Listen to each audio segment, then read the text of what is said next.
يعرفون من يهود المدينة وغير ما كان من فرعون ما كليم الله موسى بلا كوري ما بي يهود ان بي موندادو بلا موسى ودنو فرعون وونكو لا ما هن ولا وونكو be kalanna ولا وونكو be laaba e hafere ثمود hakkude musaydna saleh yawman naqa nyane ngelob subhanahu wa ta'ala wi beedo pelle beedo soldetebe de doole jogonode din waktuji beedo de ya muhammad bedo namno bela wonko are ma yewtere be si tay ala kari en mi halanma balko woni alladina ben kafaru dendangal ben mobe yeddude fi takdibino be jawtine tawa penale muyen wallahu ma alla min wara'in heedi be keji muhibun no firti be bangeji kala ay nokku do be jaharata do be gonata caggal do malla rutti e jawtugol mabbe fenande de ruttiri be qur'ana e nodditaade be qur'ana ko asadirul awwalin allazi be ala qur'ana wana asadirul awwalin bal huwa qur'an ndeeɗo ko laamde majidum ko teddunde fi lawhil mahfuz nde woni koto lawhil mahfuz noon ko hunde nde allah habri men o wi deftere nde ko toon mofti ko toon nde woni kono hollani men haqiqa o ina waɗɗini men gomɗinen ɗum waɗɗake men wittude hoɗo ɗum heedi hoɗo ɗum woni saabu arani men to nelaɗo sallllahu alayhi wa sallam ko ni yani arshi woodi walla ko ni mahfuz woodi simore nde gila ɓe jooɗaki o wi wassamai zati l buruj min wondiri asman baɗɗa laaɓi o ya muhammad wal yawme ñalawma almaw'udi podaɗo o wa shahidin e on ceediɗo gongantagal wonde ko allah tagi aduna o wa mashhudin e ceediɗo ono subhanahu wa ta'ala ina seedi kanko tagi aduna o kanko jeeyi yimɓe ɓe wutila huɗama ashabul ukhdudin nar jomiraɓe gambi jeygol ɓe kuɗama zatil waɓuudi jeyga ngeɗa huɓɓa jemma ñalawma nge ñifaani id humna kamɓe alayha qu'ud hoɓe jooɗi wowna kamɓe ala ma yafaluno koɓe mbaɗata bilmuminina julɓe shuhudunoɓe tawa wama nagamuɓe jobtaki minuma julɓe ɓe illa so wona an yuminude julɓe ɓe gogdiri billahi allah al asisi polɗal hamidi jettaɗo alladina won lahuno wodani ɗum mulku samawati wal ardi laamu leydi asman wallahu ala kulli cheyin shahida allah no seeɗi hunde kala ya muhammad ay hunde wirnaki ɗum hen subhanahu wa ta'ala wi inna alladina nabe fatanu jarrabiɓe almuminina julɓe worɓe ɓe wal muminate julɓe rewɓe ɓe suma lam yatubuɓe duttake allah ɓe maayi falum no wodani ɓe adabu jahannama wala hum no wodani ɓe adabul hariqa lepti cumu inna alladina naɓen amanu jaɓɓe allah wa amiluɓe golla salihati golle moƴƴe lahum no wodani ɓe jannatun aljanna tajrina dogo min tahti alesma kolan haru calli dhalika no nadde aljanna walla dañde aljanna alfawdul kabiru woni malal mangal ngal ya muhammad inna batshana doole rabbika joomi la shadidun no catti no feewi innahu no joome ya muhammad wo yubdiu kay addi aduna o wo yu'idu kay artirta aduna o somo majji wo wala rafuru tan ko woni joom suturo alwadudu woni laaɓɗo gilli zul arshi kay jeeyi danki ki almajidi teddugi ki fa'alum baɗowo liggotoɗo lima yuridu ko haaji halko gonga ataka arema hadisul junub wona soldotoɓe ko fir'auna mbiyeteno woɓɓe ɓe ko samude mbiyeteno bal lilladina ɓen kafaru yebbude allah fi takdibin hono gone pemmugol jemma ñalawma wallawma allah min warayno tan woni maɓɓe moygol no fintiɓe bal ko woni hunde ndeɗo deftere qur'anu majid woni woni deftere teddude fi lawhil mahfuz wa sallallahu ala sayyidina muhammadin wa sallam bismillahi rrahmani rrahim والصلاة والسلام على رسول الله بسم الله الرحمن الرحيم السماء انشقت وأذنت لربها وهقت وإذا الأرض مدت وألقت ما فيها وتخلت وأذنت لربها وهقت يا أيها الإنسان إنك كادح إلى ربك كدحا فملاقيه banda men ndeɗo simore ayyuhal mu'minun ko simore nde ganduɗa tuggiɗo ha jahon hijibaji sappo arde fof ɓuuri wonde nde tidde ƴettude ɗo hande waɗore sadaka ala a dadoto tan goto fof yo faña tuuba mu dado ko luwa tan Allah na haalana hoore subhanahu wa ta'ala wi yani ndeɗo simore tuggude ndeɗo koye cimoje gadiɗe ɗe ne kalana men ahwal al qiyama kafeje kulhuli yawmal qiyama kulhuli yawmal qiyama eɗen natana ɗum ha ma won cimoje sappo ne yeesa men arde fof ko yawmal qiyama yani siftinde umma o siftinde leñol ngol wonde yawmal qiyamati nani ara waɗɗani hay batte gaddowo ɗum o nani soggi ɗum tan no toɓɓine men Allah wi ya Muhammad iza sa tawi as-sama asmano in shaqqat mbo sekima in shaqqat enen fo eɗen gandi in shaqqat ko sekade ina wayni ƴetta baggi tiiɗ oɗon gandi asman ko tagore tiinde tagore yonde tagore tekkunde tagore mawnde tagore takɗo ɗum o no mawniri ni o mawnini asman ha mawnugol asman tolni alaɗa mbawɗen ɗum fondude kono subhanahu wa ta'ala janggo yawmal qiyamati seekat ɗum ceket no bagi dappuɗo ni walla bagi keso ni o wi ñande hen on ñande asman waɗi noon batte aqillaji ko jawabul qasam siko tuggiyoma haala ɗum wonko jogori notoyade o wimon ñande asman o firti no jaggadirno ni seeri nde Allah yiɗi ittude oɗo aduna ɗo o wi ñande hen on subaka ulama en sallallahu alaihi wasallam woni yeesa mabɓe ɓe mbi hawrata ko aljuma ñande adunare firtade ko aljuma jogori wonde so Allah jaaɓi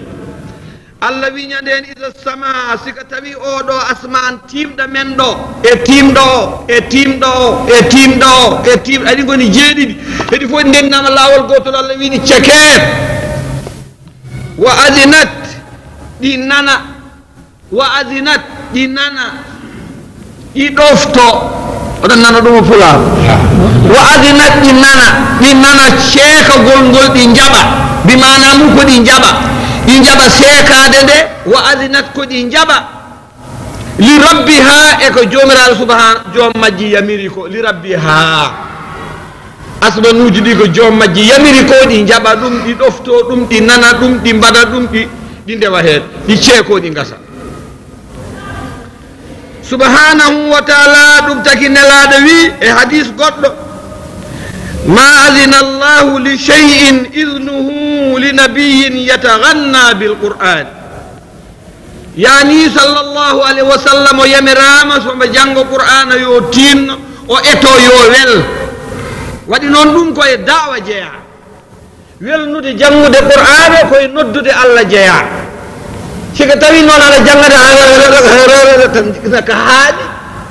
ana ɓooya haaɓat kettinoɗo mo yaha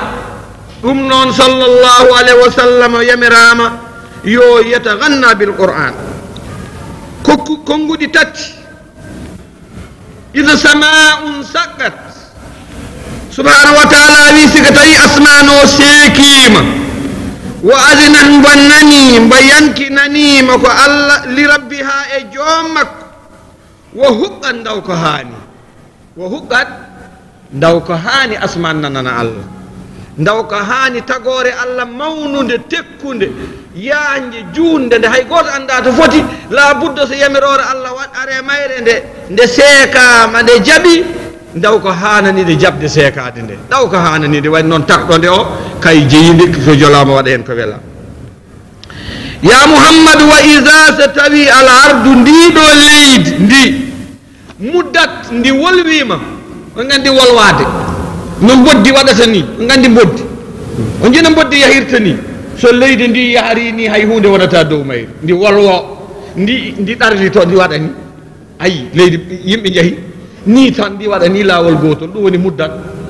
ndi wiye ni ndi forto no ndi fortori ni ndi hofo ha ndi wonta tamande ndi wodo laawol gotol tan ndi timpo hoore mayri no boddi dogirta ni Allah wi wa alqan ñande ndi weddo ma fiha kala ko wonno nder mayri wota khallandi wona meeri ndi wona boldi wota khallandi wona meeri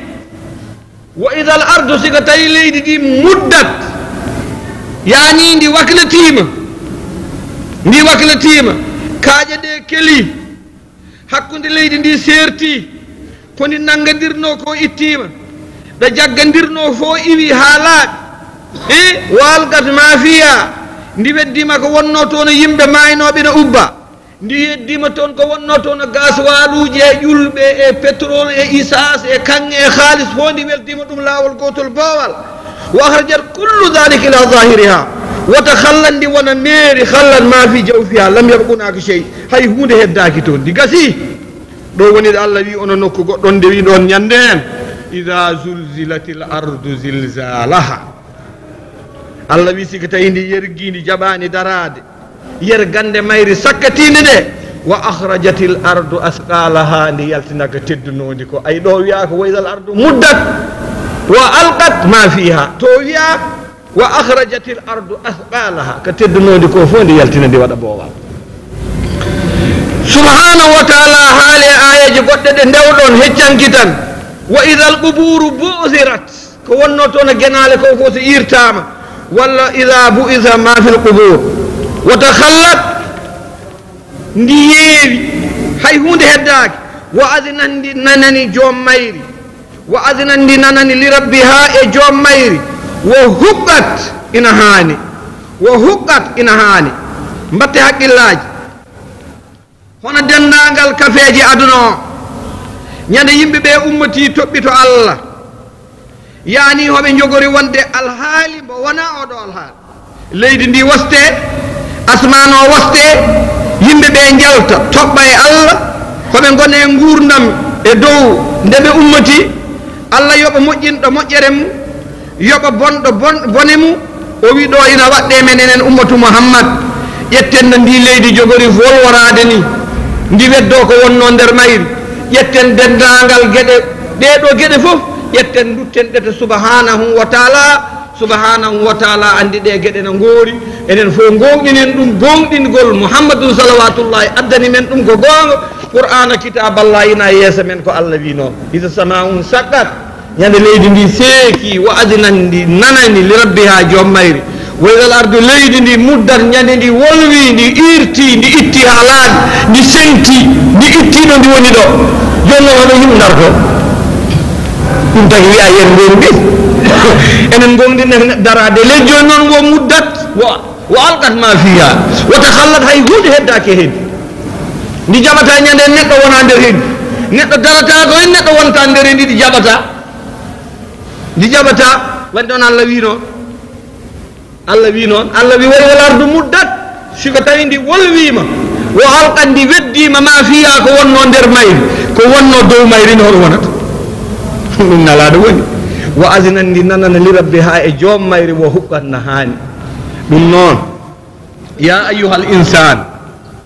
e heyma neɗɗo innaka nan kaadihun ka tampuɗo kaadihun ka liggotoɗo kaadih amil insan amil alladi yamalu leyla wa nahar liggotoɗo jamma ñalawma ka kaadih yani ka liggotoɗo ila rabbika feede joome kada han golle famulaaɗihi ka pottowo ko liggiɗa e heyma ɓi adama e heyma neɗɗo ka liggotoɗo e ɗam ɗo gurdam ka tinnotoɗo eɗa tampa e liggey ma haɗa daɗi haɗa tiiɗi ha jottina gurdam maɗo haani ɗo wa in kunta la tasharu bi jiddik haysa tinani tinnare ma kiɗo mbo pinɗa fo aɗa yiilo ko ñamɗa haɗa tina haɗa fiyaga kala taɓande nde taaɓiɗa e golle ma nden ɗon taɓande fil haqiqa khutbatun ila ajlik subaka fof mo pinɗa taaɓiɗa taɓande nden taɓande feeɗuma koye yanade ma saabu a hotta keeci neɗɗo yarata caggal yeeso tan yarata hono ñalawmaji poti sappo ɗin ɗon sappo ittama e balɗe ma jemmaji poti nogas ɗum ittama e balɗe ma waktuji poti ittama e ma hande nde mbiɗo tampi ittama e ma tampere ma e softede ma tout e nder ñallal ma ittete ko e nder balɗe ma taɓande nde taaɓiɗa fof ɓeydi ɓattade ndeke ɗon ala ko woni ɗon sona hawrude e joomum jomiraɗo wi huncanma ko wirnino koye haqqille ma ha mbawa yananede ko gonɗa dow mum batte haqqillaji ɗo ɓiɓɓe adama peccotoɗo ko pecce ɗiɗi oɗo ñalawma so leydi ndi asmano wayini leydi ndi wayini ɓi adama ari ha yettima e allah ɓi adama en ñanden koɓe ɗiɗo allah wiɗo ya muhammadu fa amma man utiya kitabo siko tawi ko on dokkiraɗo deftere mum kayit mum biyamini e junggom ñaama fa sawfa yamajo yuhasabu hasbe hisaban hasbore yasiran newinde moƴƴere wa yanqalibu rutto ila ahlihi to yimɓe makko masrura no mbo welti ɗum tagi oɗo ñalawma no way hulɓinade e jaknade ummil muminuna aisha o wi ya muhammad nelaɗo waɗi noon aisha en ɓattirino ɗum ko ha gona hibrul umma haɓe gona jangguɓe o wi ɗum ya muhammad mbeɗa ñaagui yo allah hasbam hasbore newide qultu wamal hisabul yasir holko woni hasbore newide qalo wi yunzaru fi kitabi wa tajawadan sayyi'atihi nelaɗo wi siga lettere o ari tan allah waɗani tan allah sowa wima yawtu ɗum woni hisabul yasir allah ni tan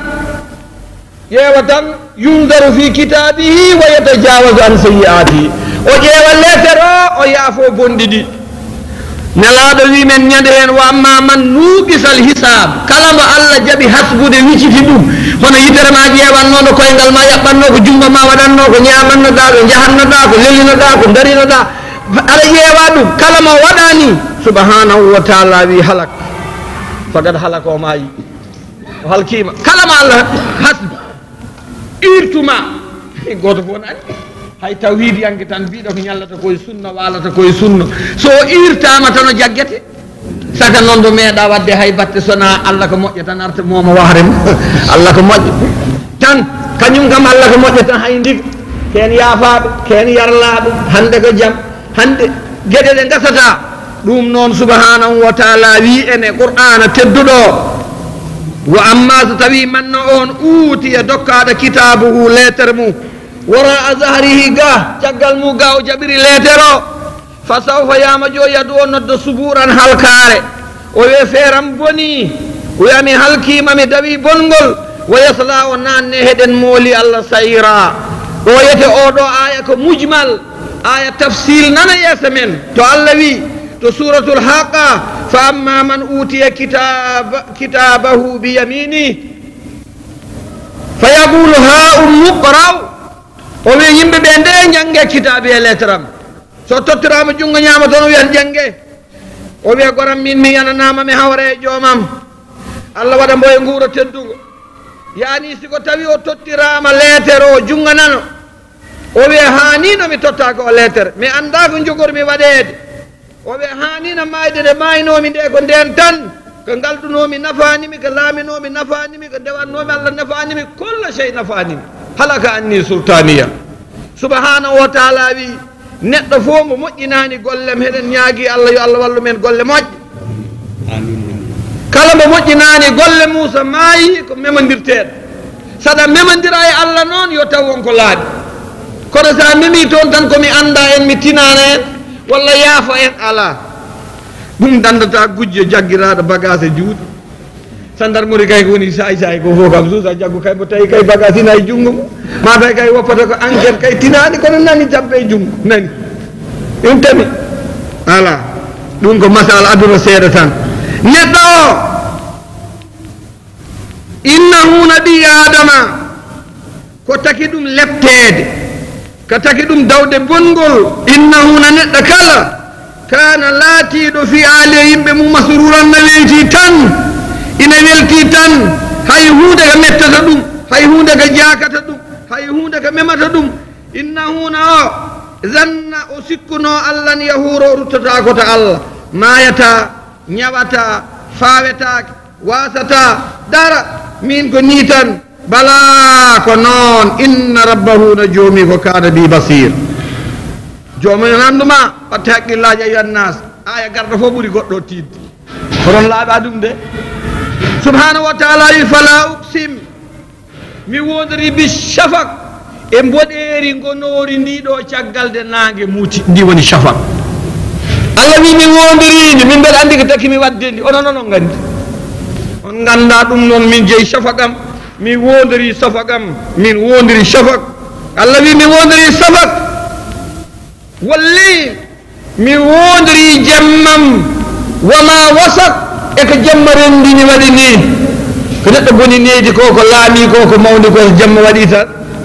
suusa yaade ina andi lamɗo goɗɗo nan ɗon jogui hundeyel mum biyete ngel jamma hay goto suusa ngel sa nani hunde ɗo dilla tan a yiɗat dañde guite million haɗa huyno guite million jiɗɗa dañde kala nanɗa hunde dilla anda ɗum hen sonɗo ko saga make goñoni maɗi e keeji maki e hoore maɗe e koyɗe fof guite waɗata wima nani beela ma waw dok allah wi mi wodiri jammam e ko jammam o rendini wama wasak koko jamma o rendini holkomo rendini ayyuhal muminun kam hunaka min khalayak ɗum ɗo ko bani adama en lale nder jamma ɗum ko nayyi ɗum ko baay ɗum ko beyi ɗum ko guertoɗe ɗum ko ka ganduɗa ɗum ko anda fof allah ne rendini ɗum e nder jamme gotel fof no moɓi ina suuɗo beela ma weeta yiya kadi annana doguiriɗo moggiriɗo suuɗi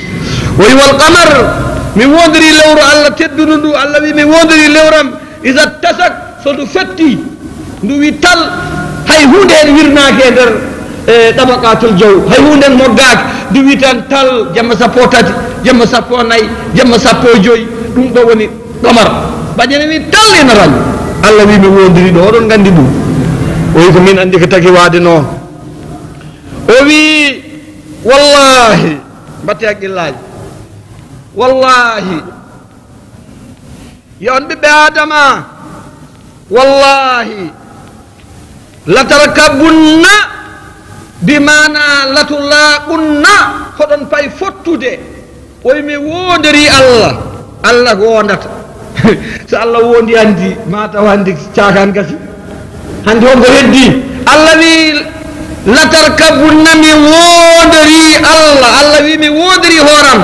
latarkabunna latalaqunna hoɗon mbay fottude hoɗon pay fottude ɗabagan e oɗo alhaali an ɗabaɗin taw on jawti oɗo alhaali allah wi moon fotto e oɗo alhaali o ndeɗo hafeere tawa ndeɗo hafeere on jawtide hoɗon ɗamani kadi wondene ara e nder nde fototon en famirde umuran bada umur wa ahwalan bada ahwal ila an tasiru ila rabbikum ɗo tan ñallata ina jeeyaka ndewata hen an neɗɗo mbatta hen haqqille ina naata e ɗiɗo ahwaluji ñalawmaji ɗe gonnaɗa toɓɓere ñalawmaji ɗe gonnaɗa nutfa e ñalawmaji ɗe gonnaɗa alaqa e ñalawmaji ɗe gonnaɗa mudaga ɗe gonnaɗa toɓɓere gonɗa husere gonɗa ƴiye guttaɗa hendu gonɗa ɓi adama eɗen ndewɗa haɗa woni e nder reedu yayma ha gonɗa neɗɗo eɗen ndewɗa ɗe gurnam ma ɗe gonɗa cukalel baggel ha gonɗa cheikhuka sagata dariɗo ha nayuɗa nattuɗa wa umma ha mayɗa ha ubbaɗa leydi ƴettoɗa ɗon peeɗa hasbore ha ñawaɗa ñawore nde gasi peeɗa aljanna walla peeɗa jeygol ya mouhammadou latarkabunna ɗabagan an ɗabagui ɓiɓɓe adama en ceertani allah no andi en ceertani subahana wi wallahi en ceertani gila ɗo neɗɗo woni toɓɓere tan mi nan ɗum aljanna walla mi nan ɗum jeygol min ceerta so ñalle o hafere tan walata ko so hiire o tan ñalla o so dawe o jofta o ɗo tan haalan an haal umuran an umur subhanahu wa taala wi fama lahum la yuminun holko haɗi on gomɗinde allah holko haɗi mi ala maaro en ngala maaro en ngala gawdi onon julaɓe on mbasɗan gañaari onon liggotoɓe lewron mbasiyoɓe ne ko mi ittu hinere neɗɗo ko ɗum mettini ha sali jabde mi taƴ walla mi taƴ nofru neɗɗo sali jabde walla mi taƴ bahel mum walla mi taƴ tonoñ mum walla mi hirsu ɗum walla mi ɓittu ɗum walla mi ham ɗum walla mi ferguit ɗum arin tappe holko mbanmami ha falama fama lahum la yuminu holko haɗi yimɓe gomɗin holko haɗi ɓe gomɗin holko mbanni misali addu kosam misali addu lacciri misali yo haqqillaji mon naaten holko jalimi addude ha ɗum metti mon caliɗon gomɗin holɗum neka kon hoore nde jiɗɗon mi sengta holko jiɗɗon a wawa layde gasata fama lahum ayyuhal mu'minuna fama lum holko heeɓi ɓiɓɓe adama la yuminuna ɓe jaɓani allah koɓe miijo allah e kaari ɗo sen naati ɗo en naate aadaji fama lum la yuminuna holko haɗi ɓe gonɗin haɗi ɓe gonɗinde ko mbeɗa mi tawi mi woppata ɓe tawi ko gallaji eɗen gandi tan enen fof eɗen gandi gallaji tawa beel tan no dari kirsaguel ƴakka tewo tawa yarina kosal kal yetta gurel ngel ñobba yetta hay gaƴana ɗum galagel ngel ne yo ngel maayoy kam itta guel kadi fuuf yetta kadi ko moƴƴi ko nanna toon ceŋa e fongolde kole wajo yiɗi mbewa an ko ndowaji woppata mbewa an a yari kosam mbewa a ƴakki tew mbewa a ƴetti nguru mbewa waɗi ko jiɗɗa a ƴetti gallagel gate sindima woni jogorɗa sertude ba allahu akbar ɓi adama haqqille mum liggaki labudde haqqillaji ɓi adama liggo labudde ɓiɓɓe adama fama lahum la yuminun hol kadi ɓe gogɗin haɗa ɓe gogɗin koɓe tawi mi tawi tana men no mbaɗa mi woppata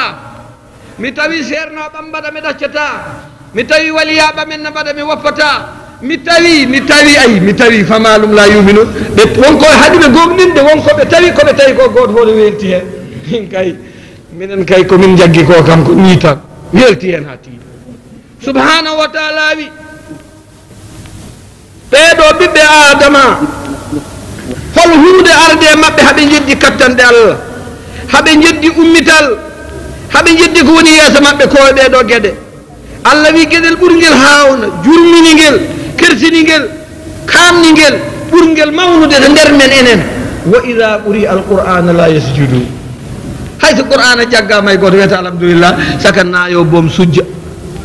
wa ida ɓuri alqur'ana so deftere allah nde jaggama e dow mabɓe so deftere allah nde janggama hay goto holko woni miijen yo wongo mbaɗɗon e deftere oɓe selgina ceŋte wongo ayi ɗum ɓe woni yimɓe mabɓe kono noon yimɓe mabɓe deftere allah ko deftere allah konde yamirore ko moƴƴi konde haɗore ko boni konde saggitore konde wallore konde dandore konde sowore konde nannode aljanna ɗum ɗo neɗɗo himmirta ɗum e qur'an allah subhanahu wa taala wi wa maha hadatha lahum hatta saru ida ɓuri alayhim alquran la yatarifuna bi ijazi no qur'ana wayi wadde ni ɓe jaɓata ɗo qur'ana tolno yiiɗo e sembe ɓe jaɓata tawi goto mabɓe ina wawi haalde ɗo duuɓi ɗiɗi tawa deƴƴani bal ko woni alladina kafaru ya muhammad